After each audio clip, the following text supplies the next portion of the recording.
Hello everyone. हाँ जी, तो आज हम डिस्कस करेंगे जो सीरीज हमने प्लस 2 की स्टार्ट की हुई है अकाउंट्स की, उसका एक नेक्स्ट टॉपिक वो है रीवैल्यूएशन अकाउंट से रिलेटेड। हाँ जी, रीवैल्यूएशन अकाउंट हमने लास्ट लेक्चर में क्या डिस्कस किया था।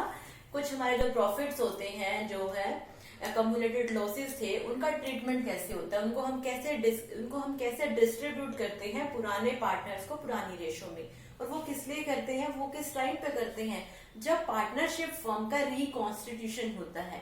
There may be many reasons, ठीक है, बहुत सारे रीजंस होते हैं रिकॉन्स्टिट्यूशन के। जैसे for example admission of a partner, मैंने आपको पहले भी काफी पॉइंट्स बताए हैं। एडमिशन हो, रिटायरमेंट हो, डेथ हो, प्रॉफिट शेयरिंग एग्जिस्टिंग पार्टनर्स की उनमें चेंजेस हो, तो उस टाइम पे फर्म का रिकॉन्स्टिट्यूशन होता है। तो रिकॉन्स्टिट्यूशन के टाइम पे फर्म की पार्टनरशिप फर्म की प्रॉफिट शेयरिंग रेशो चेंज होती है। चाहे वो जैसे फॉर एग्जांपल एडमिशन के टाइम पे लगा लो, आप दो पार्टनर से थर्ड पार्टनर एंटर हुआ, तो जो पहले रेशो थी वो चेंज हो जाएगी। कोई पार्टनर सेक्रीफाइस करेगा तो कोई गेन करेगा, तो कुछ ऐसा चलेगा, ठीक है। तो ऐसे रिटायरमेंट के टाइम पे भी ऐसा होगा।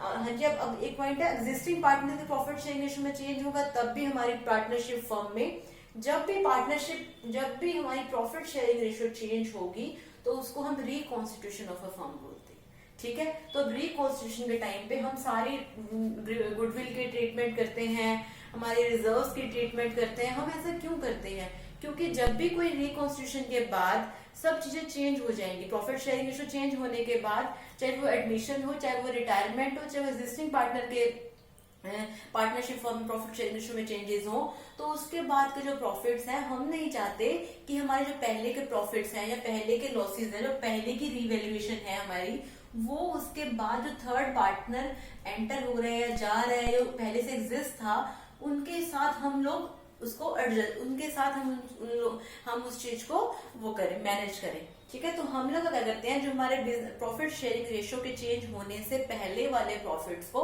एडजस्ट कर देते हैं, अपना उनको डिस्ट्रीब्यूट करते हैं। उसके बाद जो रेशियोज होंगे, उसके बाद जो उनकी न्यू रेशियो है, उसके अकॉर्डिंग उनके प्रॉफिट्स लॉसेस सब चीजें एडजस्ट होंगी, ठीक है। तो हमने लास्ट लेक्चर में जो किया वो ट्रीटमेंट ऑफ क्या किया था, अकमुलेटेड प्रॉफिट्स या फिर लॉसेस थे, उनको डिस्ट्रीब्यूट करना सीखा था, कैसे हम ओल्ड पार्टनर्स को ओल्ड रेशियो में डिवाइड कर देते हैं, ठीक है। अब वो तो विजिबल टाइप की नेचर के थे, बट अब हमारे कुछ इनविजिबल नेचर के होते हैं, जो हमारी बुक्स में तो है, अब मतलब बुक्स में है, बट हम उसको शो करेंगे, तो उसको अगर हम एट द टाइम जब हो रहा है रिकॉन्स्टिट्यूशन, उस टाइम पे अगर हम उसको कंसिडर नहीं करेंगे, तो उसके बाद हम लोगों को जो रिवैल्यूएशन हुआ वो सब लोगों में डिस्ट्रीब्यूट करनी पड़ेगी। तो हम इनविजिबल टाइप का जो टाइप से वो होता है, उस टाइम पे, जिस टाइम पे हमारी रिकॉन्स्टिट्यूशन है, उस टाइम पे हम रिवैल्यूट करते हैं अपनी असेट्स को और लाइबिलिटीज को, कि हमारी असेट्स में कुछ डिक्रीज हुआ है या कुछ इंक्रीज हुआ है, ऐसे कुछ लाइबिलिटी हमारी इंक्रीज हुई है या डिक्रीज हुई है, तो उसके लिए हम क्या बनाते हैं, रिवैल्यूएशन अकाउंट। तो ये जो टॉपिक मैं आपको करा रही हूँ रिवैल्यूएशन, ये हर टाइप का, चाहे वो एडमिशन हो, चाहे वो रिटायरमेंट हो, चाहे वो डेथ हो, या फिर change in profit sharing ratio, सब में आपको बहुत हेल्पफुल है, क्योंकि ये अकाउंट हम बनाते हैं, इसके बेसिस पे हम अपनी एसेट्स और लायबिलिटी को रिवैल्यूएट करते हैं। हाँ जी, तो रिवैल्यूएशन अकाउंट देखो नेम से पता चल रहा है कि हम अपनी सारी एसेट्स और लायबिलिटीज को रिवैल्यूएट करेंगे, ठीक है। तो ये टाइप का नॉमिनल नेचर का अकाउंट है। Nominal nature means debit all expenses and losses and credit all incomes and gains. आपने प्लस 1 में ये पढ़ा होगा, हमारा अकाउंटिंग रूल है, ये गोल्डन रूल है ऑफ अकाउंटिंग, ठीक है। तो नॉमिनल नेचर का अकाउंट है, तो इट मीन्स इसके डेबिट में क्या आएगा, सारे लॉसेस जो है, मान लो फॉर एग्जांपल असेट्स की वैल्यू हमारी डिक्रीज हो रही है, तो डिक्रीज हो गई तो लॉस हो गया, तो उसको हम डेबिट में दिखाएंगे, ठीक है। और अगर हमारी एसेट की वैल्यू इंक्रीज हो गई तो हम प्रॉफिट है तो हम उसको क्रेडिट में दिखाएंगे। ऐसे लाइबिलिटी अगर इंक्रीज हो गई तो लॉस है तो डेबिट में, अगर लाइबिलिटी डिक्रीज हो गई तो क्रेडिट में, ठीक है। हाँ जी, और जैसे ये बनाते हैं हम, जब भी प्रॉफिट शेयरिंग रेशियो में चेंज होगा, जब भी प्रॉफिट शेयरिंग रेशियो में चेंज होगा, चाहे वो किसी भी रीजन से हो, चाहे वो एग्जिस्टिंग पार्टनर्स की प्रॉफिट शेयरिंग रेशियो में चेंज होने के कारण हो, चाहे वो एडमिशन के टाइम पे हो, चाहे वो रिटायरमेंट के टाइम पे हो, चाहे वो डेथ के टाइम पे हो, उस टाइम पे हम लोग रिवैल्यूएशन अकाउंट क्रिएट करते हैं। इसको हम profit and loss adjustment account भी समटाइम्स बोल देते हैं, ठीक है। इसको also called profit and loss adjustment account. यहाँ पे हम अपने प्रॉफिट्स को और लॉसेस को एडजस्ट करते हैं। हाँ जी, यहाँ पे मैंने कुछ जर्नल एंट्रीज हैं बताई हैं, उसके बाद मैं आपको इसका एक अकाउंट बना के दिखाऊंगी रिवैल्यूएशन कैसे बनता है, तो ठीक है। तो फर्स्टली हम देखते हैं for decrease in the value of asset, तो क्या एंट्री होगी रीवैल्यूएशन के अकॉर्डिंग? जब भी वैल्यू एसेट्स की वैल्यू में डिक्रीज हो रहा है, मैंने अभी आपको बताया नॉमिनल नेचर का है, हमारा एक्सपेंस है, हमारा लॉस है, तो वो डेबिट होगा। तो अगर वो डेबिट होगा तो क्या एंट्री होगी? वैल्यू डिक्रीज हो रही है तो ये इसके डेबिट में आएगा रीवैल्यूएशन अकाउंट की। तो एंट्री क्या हो जाएगी? Revaluation account debit to asset account, क्योंकि हमारी वैल्यू क्या हो रही है एसेट्स की? डिक्रीज हो रही है, इससे हमारे लॉस हो रहा है, तो हमारे एक्सपेंस हैं, ये लॉसेस हैं, तो हम इसको क्या करेंगे? इसको प्रॉफिट रीवैल्यूएशन अकाउंट के डेबिट में दिखाएंगे, ठीक है? क्योंकि इस नाम से to decrease in the value of asset, revaluation account debit to asset. इसकी क्या ट्रीट लेजर जब पोस्टिंग करते तो क्या हो जाएगा? रीवैल्यूएशन अकाउंट में टू एसेट आ जाएगा और एसेट्स में क्या हो जाएगा? बाय रीवैल्यूएशन, अगर हम करते हैं इसको ट्रीटमेंट, ठीक है?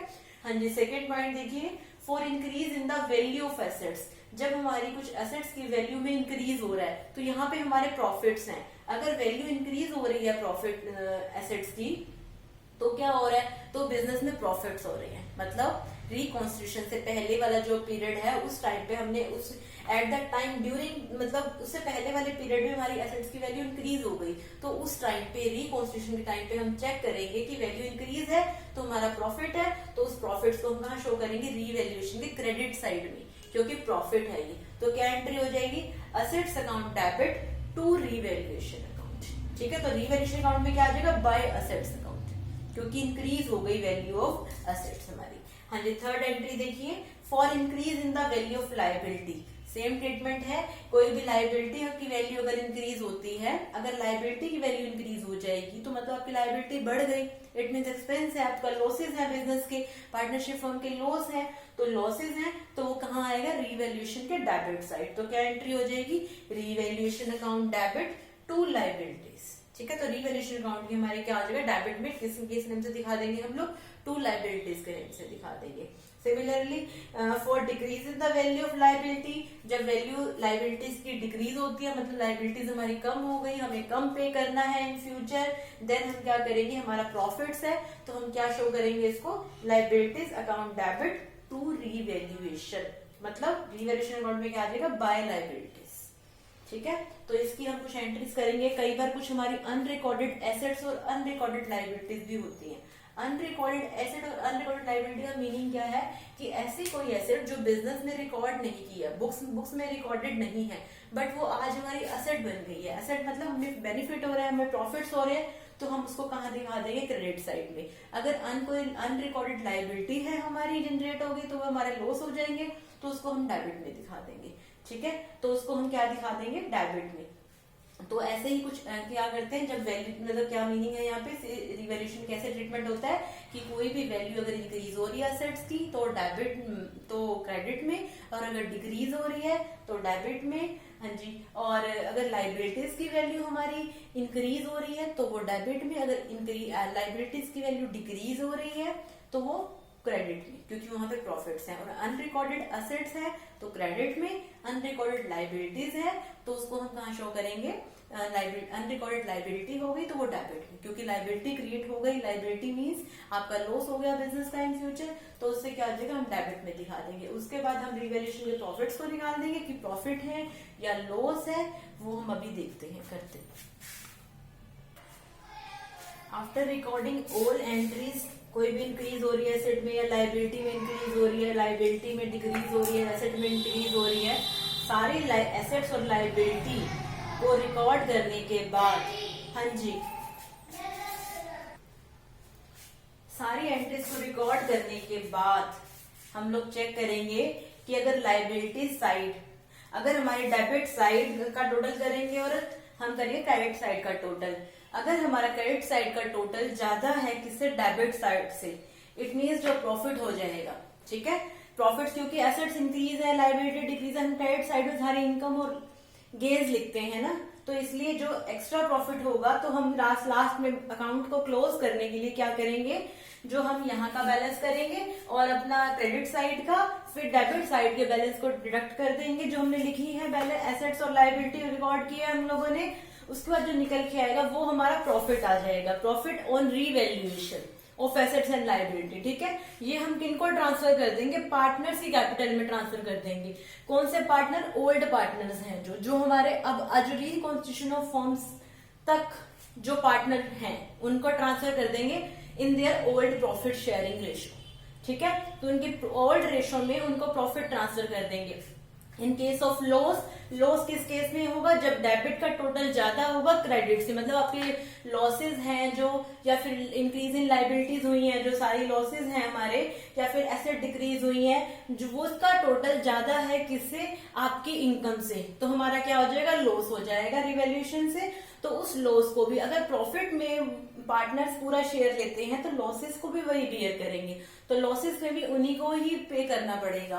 तो उनको हम क्या करेंगे, तो क्या हो जाएगा, by losses on revaluation transfer to partners capital account in their old profit sharing ratio. ठीक है, तो उसके अकॉर्डिंग एंट्री क्या हो जाएगी, प्रॉफिट के केस में क्या हो जाएगी हमारी एंट्री, प्रॉफिट के केस में हो जाएगी revaluation account debit to partners capital, क्योंकि हम डेबिट में कर देंगे, इक्वल करने के लिए लिखेंगे ना, to profit transfer to profit on revaluation transfer to partners capital. तो एंट्री क्या आएगी, revaluation account debit to partners capital. ठीक है, पार्टनर्स कौन से, जो पार्टनर्स आपके बिजनेस में है, फर्म में, जो रिकॉन्स्टिट्यूशन तक सब थे पीछे वाले। ठीक है, और उनको किस रेशो में देंगे, ओल्ड प्रॉफिट शेयरिंग रेशो में। अगर लॉस होगा तो इसी की रिवर्स एंट्री हो जाएगी, क्या एंट्री हो जाएगी, partners capital account debit to revaluation account, उनको हम ट्रांसफर कर देंगे उनके प्रॉफिट्स को, और जो भी लॉसेस हैं सब ट्रांसफर कर देंगे किसके अकाउंट में, पार्टनर्स के कैपिटल के अकाउंट में इन देयर ओल्ड रेशो। ठीक है, तो यहाँ पे मैंने आपको कुछ जनरल एंट्रीज बताई पहले रिवैल्यूएशन अकाउंट की, अब मैं आपको परफॉर्मा दिखा रही हूँ कि रिवैल्यूएशन अकाउंट कैसे बनता है। ठीक है, तो मैंने आपको बताया था फॉर्म, ये हमारी डेबिट साइड है और ये हमारी क्रेडिट साइड है। ठीक है, तो मैंने आपको कहा नॉमिनल नेचर का अकाउंट है, तो नॉमिनल नेचर का अकाउंट है तो डेबिट में हमारे सारे लॉसेज आते हैं और क्रेडिट में सारे प्रॉफिट्स आते हैं। तो पर्टिकुलर रुपीज, पर्टिकुलर रुपीज, तो हाँ जी, अगर हमारी एसेट में डिक्रीज हो रहा है, to decrease in the value of assets, तो हम उसको डेबिट में दिखाएंगे। मैंने अभी जनरल एंट्री बताई थी आपको। ठीक है, तो वहां पे डिक्रीज हो गया लाइव एसेट्स में, अगर लाइबिलिटी इंक्रीज हो गई या फिर कोई अनरिकॉर्डेड लाइबिलिटी क्रिएट हो गई अब, तो हम उसको डेबिट में दिखा देंगे। ठीक है, इसी तरह क्रेडिट में क्या दिखाएंगे हम लोग, अगर हमारी एसेट्स की वैल्यू इंक्रीज हो जाती है तो कंपनी को, तो पार्टनरशिप फर्म को क्या आ जाएगा, प्रॉफिट्स होते हैं, तो वहां पे क्या आ जाएगा, बाय एसेट्स बाय लाइबिलिटीज अगर डिक्रीज हो गई तो, और बाय अनरिकॉर्डेड एसेट्स, जो एसेट मान लो कोई आपकी नई एसेट आ गई जो रिकॉर्ड नहीं थी बिजनेस में हमारे फर्म में, तो एकदम से आ गई तो हमारे लिए प्रॉफिट ही है, एसेट है हमारी, तो बाय अनरिकॉर्डेड एसेट आ जाएगी। उसके बाद हम इक्वल करेंगे बैलेंस, इस साइड का टोटल करेंगे, डेबिट साइड का एंड क्रेडिट साइड का टोटल करेंगे। जो एक्सेस अमाउंट है, अगर क्रेडिट साइड टोटल एक्स्ट्रा ज्यादा है डेबिट साइड से, तो हमारा जो प्रॉफिट हो जाएगा, तो प्रॉफिट इसमें ट्रांसफर कर देंगे पार्टनर्स कैपिटल अकाउंट में, और इन their old profit sharing ratio, इस साइड अगर डेबिट साइड का प्रॉफिट टोटल ज्यादा है और क्रेडिट साइड का कम है, तो लॉस हो जाएगा, उसको हम ट्रांसफर कर देंगे पार्टनर्स के कैपिटल में, लॉस ऑन रिवैल्यूएशन के नाम से, उनकी कैपिटल में हमारे उनकी ओल्ड प्रॉफिट शेयरिंग में डिस्ट्रीब्यूट करके उन कैपिटल अकाउंट से डिडक्ट कर लेंगे। ठीक है, तो ये हमने आज रिवैल्यूएशन अकाउंट किया। ये जो रिवैल्यूएशन अकाउंट है, आप जब भी हम पार्टनरशिप फर्म का रिकॉन्स्टिट्यूशन करेंगे, हर टाइम पे ये क्रिएट होगा, तो 80% ऑफ, मतलब सब आपको समझ आ जाना चाहिए, क्योंकि हर टाइम पे क्रिएट होगा। नॉर्मल सी बात है, इसमें क्या करना है हमें, एसेट्स को इंक्रीज कर, अगर एसेट्स और लाइबिलिटी को चेक करना है कि रिकॉन्स्टिट्यूशन के टाइम पे कितनी एसेट इंक्रीज हो रही है, कितनी लाइबिलिटी इंक्रीज हो रही है, या फिर कितनी एसेट डिक्रीज हो रही है, लाइबिलिटी डिक्रीज हो रही है, उसके अकॉर्डिंग हमें बुक्स में उसकी ट्रीटमेंट करनी है। सिर्फ विजिबल आइटम्स को ही डिस्ट्रीब्यूट करने से ही सफिशिएंट नहीं है, हमें यहाँ पे कुछ इनविजिबल टाइप की जो हमारी एसेट और लाइबिलिटी की ट्रीटमेंट थी, वो हम किससे करते हैं, रिवैल्यूएशन अकाउंट से। आई थिंक आप लोगों को समझ आ गई होगी आज का टॉपिक, तो ये बहुत इंपॉर्टेंट है, तो आप इसकी प्रैक्टिस कीजिए, करके देखिए, बहुत सिंपल भी है, इजी भी है। हाँ जी, अगर कोई प्रॉब्लम है तो आप कमेंट सेक्शन में मुझसे किसी भी टाइप का इससे रिलेटेड क्वेश्चन पूछ सकते हैं। ठीक है, थैंक यू।